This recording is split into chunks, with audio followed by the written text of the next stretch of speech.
Bonjour à tous et bienvenue dans le Grand JT des Territoires et merci de votre fidélité. On démarre par Bordeaux. Comme dans toutes les zones vertes, les cafés et les restaurants devraient pouvoir réouvrir à partir du 2 juin. Ce qui est certain, c'est que ce sera 1 mètre entre chaque table, ce qui n'est pas toujours très pratique, donc probablement moins de clients.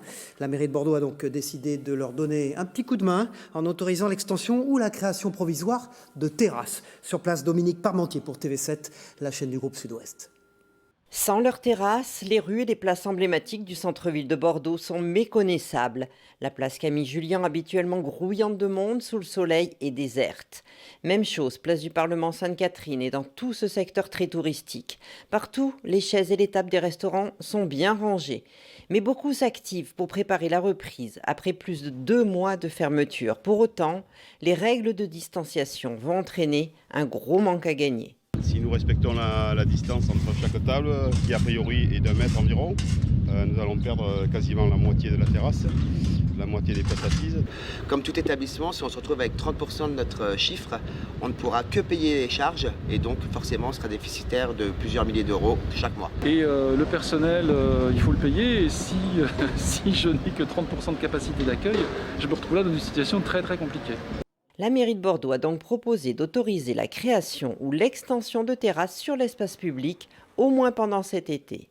Afin de compenser toute cette perte de chiffre d'affaires qu'ils ont pu avoir. Et donc c'est ce que je vais engager dès lors qu'on connaîtra les prescriptions de l'État en termes de règles sanitaires. Une discussion que je vais engager avec les professionnels et puis aussi avec les riverains, parce qu'il faut que ça se fasse dans un esprit de concertation. Mais je suis prêt à le faire très rapidement.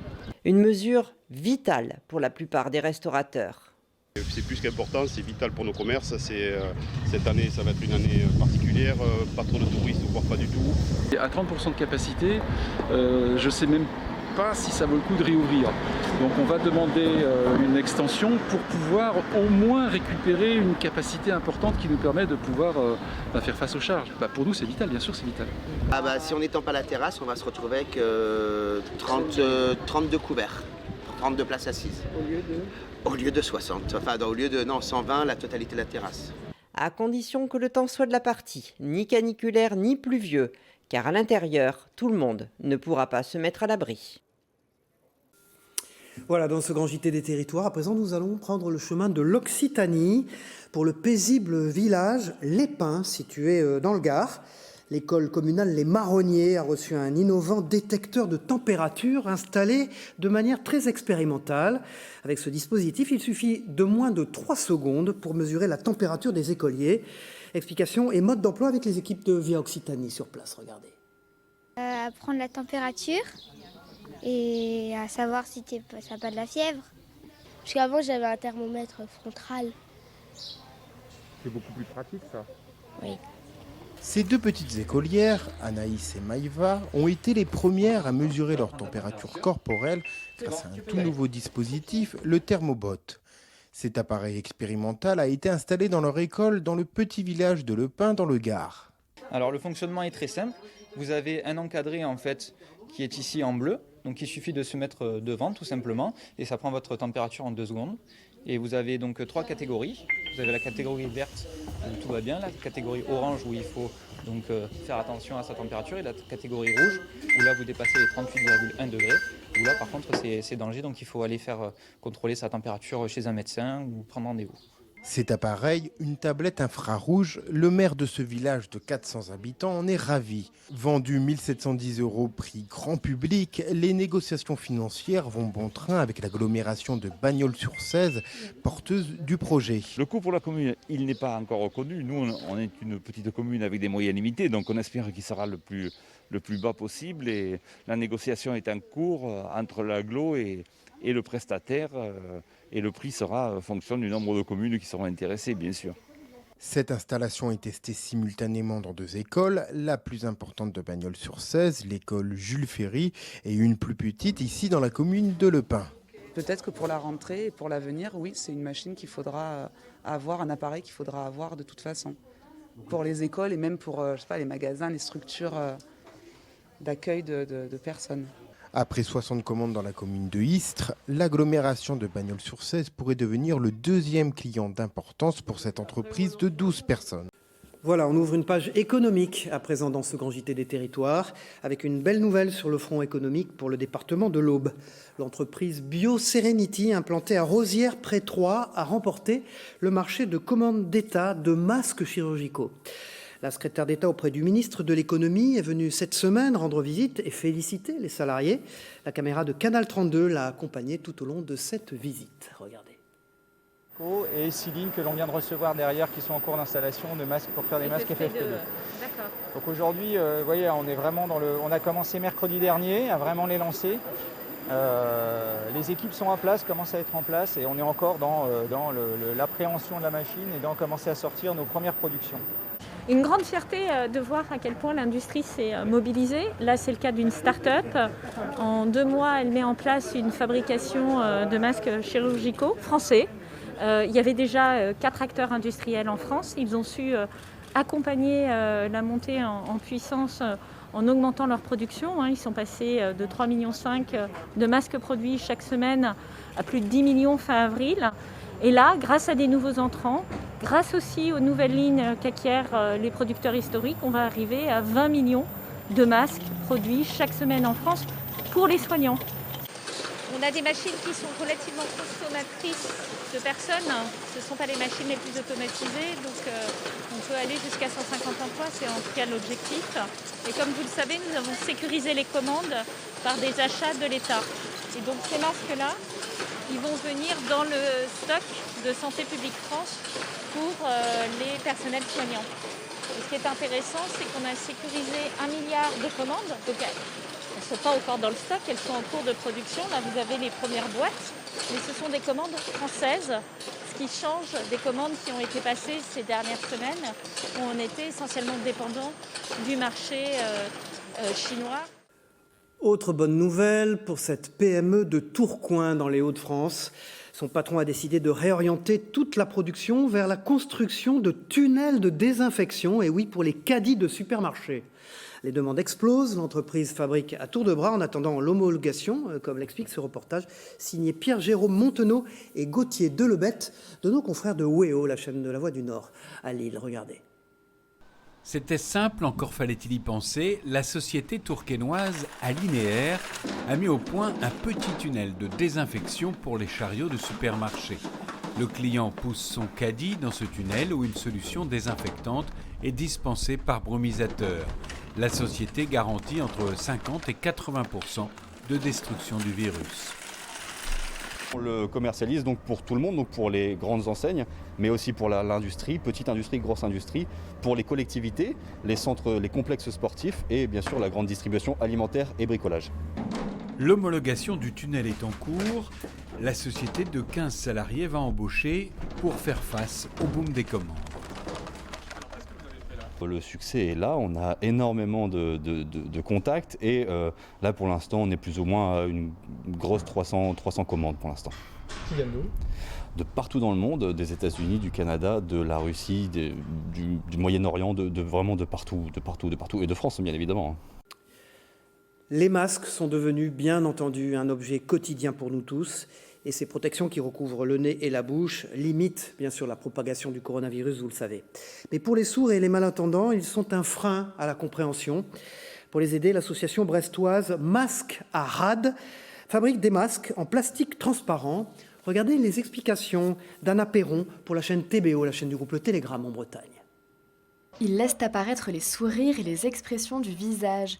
Les bénévoles en ont déjà produit une centaine, un succès qui est né sur Facebook pendant le confinement grâce à un heureux hasard. Le masque en plastique est né d'une rencontre avec Roselle, donc de l'association Mascarade, qui n'avait plus de machine à coudre parce que la sienne avait planté, qui a fait une demande sur le groupe Facebook. Et une demi-heure après, la personne qui est venue la dépanner d'une machine à coudre, c'était une personne de l'Urapeda qui leur a parlé des soucis que ça pouvait provoquer pour travailler avec un public sourd. Après près de 70 prototypes réalisés, la production fait maison est enfin lancée. C'est donc du PVC, c'est des matières extensibles. L'avantage de ce masque aussi, c'est que on respire. Ouais. On a le sourire, ça c'est énorme. Et on respire. Et on est bien, on est à l'aise. Ces masques facilitent grandement les interactions avec les personnes sourdes et malentendantes. J'ai rencontré Rosane et Marie qui m'ont fait essayer leur masque et tout de suite ça m'a paru tellement pratique. On y gagnait en légèreté, on pouvait respirer, on voyait les expressions du visage. Elles étaient très claires et pour le public sourd, c'est vrai que c'est vraiment, et malentendant bien sûr, c'est un besoin de pouvoir lire sur les lèvres ou voir les expressions du visage. Alors qu'avec un masque papier, c'est totalement impossible. Rosanne et Marie ont créé leur marque, Marose, et ont déposé un brevet. Elles espèrent qu'une entreprise bretonne reprenne la production pour diffuser les masques à grande échelle. Nous allons à présent nous intéresser aux maires dans ce grand JT des territoires. Ces élus ont été en première ligne dans la lutte contre la pandémie. Le deuxième tour des élections municipales est fixé au 28 juin prochain, vous le savez sans doute. Pour ceux qui ont été élus au premier tour cette semaine, l'installation du conseil municipal a pu avoir lieu et notre partenaire de TV Rennes a pu suivre Marie Ducamin. C'est la maire de Saint-Jacques-de-la-Lande en Ille-et-Vilaine. Et voici donc la journée d'une nouvelle élue, reportage signé Thibaut Boulet et Christophe Penven pour TVR à Rennes. Ça va ? Elle démarre cette première journée en saluant le personnel de l'hôtel de ville, un lieu qu'elle connaît bien puisqu'elle a déjà effectué 2 mandats comme adjointe au maire auprès d'Emmanuel Couette. Vous allez bien ? Oui, vous ? Très bien, oui. Félicitations. Merci. Vous ne découvrez pas la vie de la mairie, de la municipalité. C'est un avantage. Oui, c'est un avantage. C'est sûr que pour moi, c'est beaucoup plus confortable. La plupart des dossiers, effectivement, je les connais, on les a suivis. Il y a eu une passation avec le maire sortant, Emmanuel Couette. Mais c'est quand même un gros changement. C'est pas rien de se retrouver maire. C'est pas la même chose. Où est-ce que vous allez, Madame la maire ? Alors, je vais boulevard Mermoz, au carrefour boulevard Mermoz Lucie Aubrac, pour voir comment on a aménagé les pistes cyclables provisoires. Aujourd'hui, c'est un trottoir mixte de l'autre côté. Ouais, c'est pas très satisfaisant. Qui n'est pas très satisfaisant. Et ça, c'est du provisoire qui va durer, c'est ça ? Ouais, c'est quelque chose qui a pu avancer grâce à la mobilisation et l'urbanisme tactique, comme on dit, c'est-à-dire l'idée de profiter de la sortie de crise pour pousser des aménagements qui étaient un peu dans les tuyaux, mais qui prenaient un peu trop de temps à voir le jour. Il y a beaucoup de maires qui ne sont pas repartis pour un nouveau mandat. Est-ce que vous avez, vous, hésité à accepter d'être tête de liste ? Moi, j'ai pas hésité à accepter. C'est quelque chose que j'ai très envie de faire. J'ai fait deux mandats d'adjointe. J'ai trouvé que c'était passionnant, que j'avais envie d'aller plus loin, que j'avais envie d'y passer plus de temps. Donc non, j'ai pas du tout hésité. La maire, oui. Vous avez dit au revoir à vos élèves ? Oui, je leur ai dit au revoir, mais je vais les voir encore en visio. Je devais les voir aujourd'hui, mais je vais décaler à vendredi. Jeudi et vendredi, je les vois encore. Alors vous serez maire à temps plein, vous étiez prof d'histoire géo au lycée, c'est ça ? Ouais. Et donc vous finissez l'année ? Voilà, exactement, je finis l'année scolaire. Et la rentrée prochaine, en septembre ? Non, je vais demander une disponibilité. L'élection de Marie Ducamin a donc eu lieu lundi soir lors d'un conseil extraordinaire avec port du masque et respect des distances entre élus. C'est l'ancien maire Emmanuel Couette qui lui a remis l'écharpe tricolore. Est-ce qu'il y a une décision symbolique que vous allez prendre ? C'est souvent une question qu'on pose aux maires qui débutent un mandat. Il me semble qu'une décision symbolique qu'on a prise et qu'on a prise hier soir en nommant des référents de quartier, c'est une décision importante. Ça y est, on l'a prise et j'espère qu'il y aura du concret, bien sûr, derrière cette décision. C'est un effet peut-être inattendu de ces 2 mois de confinement. Les Français recherchent de l'espace. Ils veulent une maison avec un jardin. Les professionnels de l'immobilier observent un boom de ces demandes depuis quelques semaines. Exemple dans les Yvelines, vous allez le voir, qui sont aussi concernés par cet effet. Ce sujet de Mélanie Poquet de Grégory Canal pour TV78 sur place. Voilà un bien qui pourrait devenir encore plus rare, une maison avec jardin. Après 2 mois de confinement, les envies immobilières ont quelque peu changé. Ces agents spécialisés dans les maisons de famille ont reçu des demandes dès la 3e semaine de confinement. Sur le 2e mois de confinement, ça a vraiment été beaucoup plus intensif. Pour vous donner des chiffres concrets, sur la même période l'an dernier, donc le mois de mars et le mois d'avril, on a connu une augmentation de plus 110% de la demande sur des maisons avec jardin dans l'ouest parisien. Le plus important pour les citadins, ça va être d'avoir un espace extérieur, quel qu'il soit, un petit peu de verdure ou même une terrasse. Plus que le confinement, l'évolution des modes de travail pourrait renforcer cette recherche. Dans les Yvelines, après le 11 mai, moins de 10% des salariés ont réintégré leur entreprise. Ça, c'est une tendance assez générale à avoir une pièce de plus pour les gens qui peuvent se mettre en télétravail. Évidemment, il faut que l'activité qui est la leur permette de le faire, hein. Mais il y a beaucoup de gens qui n'ont pas de bureau et qui souhaiteraient avoir un bureau dédié pour pouvoir travailler de manière efficace, à distance. Un boom qui ne pourrait être qu'un effet de mode pour la Fédération nationale de l'immobilier. Entre 67 et 83% des personnes ne changeraient pas leurs envies. Je vois mal quelqu'un qui a son bureau à La Défense, un appartement à Neuilly-sur-Seine, puisque c'est juste à côté, il peut y aller à pied, ou alors à une station de métro, aller acheter une maison à Versailles ou un peu plus loin, pour avoir un jardin. Parce que le gars, comment il va venir ? Cette envie de jardin pourrait se voir arrêtée par un obstacle, le budget. Certains professionnels redoutent que les banques réduisent les prêts aux particuliers. Vous le savez, ce grand JT des territoires est diffusé sur TV5 Monde dans 200 pays. Et on en parle peu, mais sachez que de nombreux Français restent encore bloqués à l'étranger. Le gouvernement a déjà réussi à en rapatrier près de 30 000, mais certains cas sont beaucoup plus problématiques. Au Maroc notamment, avec ce couple de la Loire bloqué dans un camping. Nos confrères de TL7 à Saint-Étienne ont recueilli leurs témoignages. Regardez. L'année prochaine, on va mettre une parenthèse.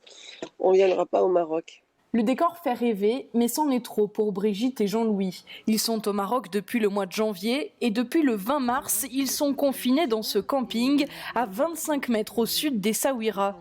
Les fortes chaleurs commencent à inquiéter le couple. Ils doivent se dire, c'est les retraités, ils n'ont pas à se plaindre, ils ont le soleil. Mais le problème, c'est que les grosses chaleurs arrivent. On est privilégiés parce qu'on a l'air marin, mais ceux qui sont à Tafraout ou à l'intérieur du pays, c'est l'horreur. Les degrés montent jusqu'à 60 degrés. Hier, à l'ombre, on avait 45. Au Maroc, le confinement est surveillé de très près par les autorités. Impossible de franchir les barrages pour visiter le pays. Brigitte et Jean-Louis restent donc au camping, même s'ils arrivent à s'échapper discrètement de temps en temps. En cachette, on va se promener, parce que là aussi, la police nous surveille. On a une plage qui est magnifique. En plus, elle est large, elle est toute beauté, mais on ne peut pas y aller. Interdiction d'y aller, sinon on est verbalisé. Donc, nous, on prend nos vélos et on va se baigner à 5 km où ils ne viennent pas. 5000 camping-caristes sont bloqués dans tout le Maroc. Des Anglais, des Allemands ou encore des Néerlandais ont pu obtenir un rapatriement. Brigitte et Jean-Louis se sentent abandonnés et pris en otage. Ils espèrent obtenir rapidement un billet retour par bateau. On aimerait qu'ils mettent en place un convoi sanitaire. Je ne sais pas pourquoi ils n'organisent pas ça, parce que même avec leurs consignes, on suivrait leurs consignes, qui nous disent, tel jour vous pouvez passer, tant de camping-cars par jour, et on ne sort pas de l'autoroute, et on file jusqu'en France. Voilà. C'est ce qu'on ne comprend pas, ça serait simple, ça serait une solution. Au Maroc, le confinement doit être levé le 10 juin. Brigitte et Jean-Louis pourraient alors regagner la France à condition de trouver un billet qui ne soit pas à prix d'or. Nous vous parlons très souvent dans ce grand JT des territoires de l'esprit de solidarité qui est né de ce confinement et de cette crise sanitaire. Eh bien, sachez que les centres Emmaüs croulent littéralement sous les vêtements. Le confinement a, semble-t-il, donné l'envie à beaucoup d'entre vous de faire le tri dans les armoires, mais aussi, et c'est très bien, l'envie de donner aux autres. Reste qu'il faut à présent gérer ce flux, donc s'organiser. Regardez cet exemple au Mans avec les équipes de VIA LNTV. Ils ont réouvert plus tôt que prévu. Depuis 2 semaines, les boutiques Emmaüs zone nord et zone sud croulent littéralement sous les vêtements. On a l'impression que les gens pendant le confinement ont dû vider leurs armoires. Parce que là, ça fait 2 semaines que ça arrive. Donc, on est obligé de mobiliser des camions, on est obligé de mobiliser du personnel pour le trier, pour le ranger et pour le ramener à la communauté. Côté sécurité, les précautions sont prises. Chaque compagnon est muni de masques et de gants. Après réception, les vêtements doivent patienter dans un coin 24 heures avant de pouvoir être triés. La boutique a même dû être réduite afin de faire de la place au stock. Face à une telle quantité, décision est prise de tout mettre à 1 €. Ils sont à 1 € depuis mardi là. Donc jusqu'à nouvel ordre, parce qu'on s'est dit qu'il y a des gens qui ont perdu des salaires, qui ont perdu de l'argent pendant le confinement. Et comme on a des tonnes et des tonnes de vêtements, au lieu de les jeter et de faire n'importe quoi avec, autant que des gens puissent en profiter à faire 1 euro le vêtement.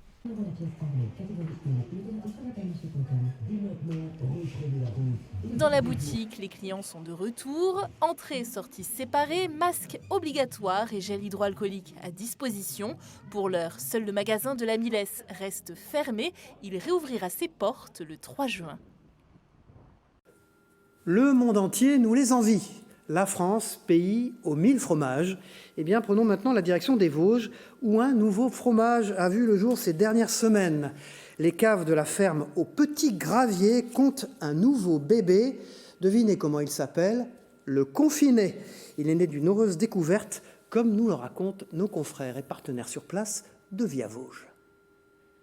Il paraît que les belles découvertes sont souvent le fruit du hasard. En tout cas, c'est une théorie approuvée par les époux Vaxelaire, gérants de la ferme au Petit Gravier, à Saulxures-sur-Moselotte. Tout a commencé avec la mise en place du confinement. La vente chutant soudainement, il a fallu réorganiser la production en privilégiant des fromages de garde.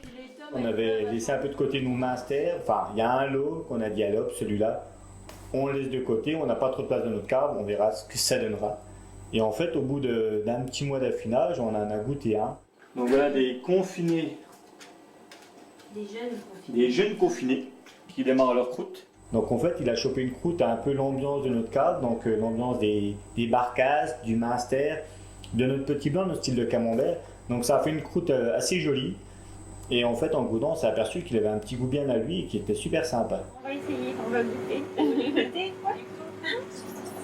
Une moitié comme ça? Oui, une moitié. Le nom est alors tout trouvé, le Confiné.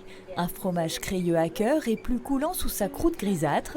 Contrairement au Munster, quotidiennement lavé pendant 21 jours, celui-là s'est affiné tout seul pendant 4 semaines. Le résultat fait déjà des adeptes puisque la 60aine de fromages a trouvé preneur. Il y a eu tout de suite un petit engouement, peut-être le nom qui est sympa aussi. Voilà, le Confiné, ça nous rappellera un petit peu la période. Et donc, on arrive déjà à la fin du premier lot et on est en train d'en affiner des nouveaux, du coup. Bonjour, alors je voudrais un confiné. Preuve qu'ici, le confinement a eu du bon. Ben oui, il y a des bonnes choses, vous voyez, des nouveaux produits qu'elle n'avait pas avant. J'aime beaucoup le Munster et je veux goûter celui-ci. Les quelques points de vente partenaires de la ferme aussi se l'arrachent. Un succès qui a convaincu le couple de faire une deuxième tournée. En cours d'affinage, les confinés seront disponibles dans quelques semaines. Non loin des Vosges, nous allons nous rendre maintenant en Moselle pour découvrir une initiative. Son nom, Les Bocaux de Camille.